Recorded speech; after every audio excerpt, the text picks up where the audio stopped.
The woman accused of poisoning her husband to death and then writing a children's book about grief has now faced a judge. And now we're hearing new evidence from both the prosecution and the defense. They both paint very different pictures of who the suspect actually is. NBC News correspondent Steve Patterson's following this story for us. Steve, walk us through what happened in court today.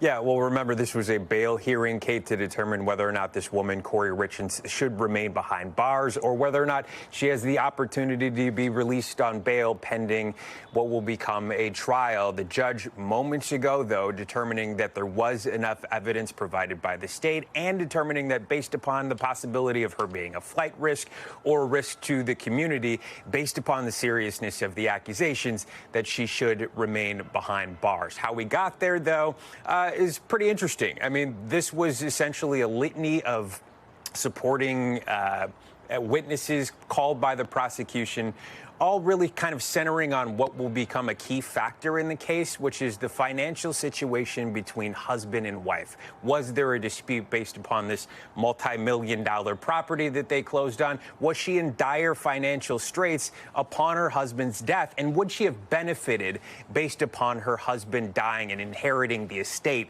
that her husband had built up over time? All of these key determining factors in the trial and key determining factors in this hearing, Kate. And can you talk about the new evidence that we mentioned that both sides seem to be presenting or at least talking about?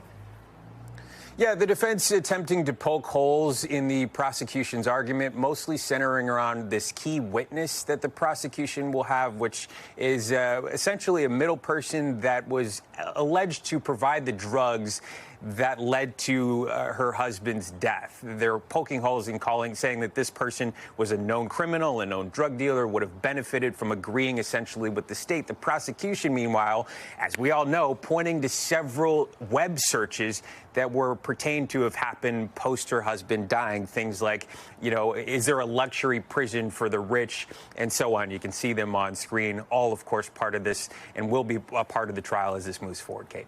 All right, Steve Patterson covering that for us. Steve, thank you. Appreciate it. Yep. Thanks for watching our YouTube channel. Follow today's top stories and breaking news by downloading the NBC News app.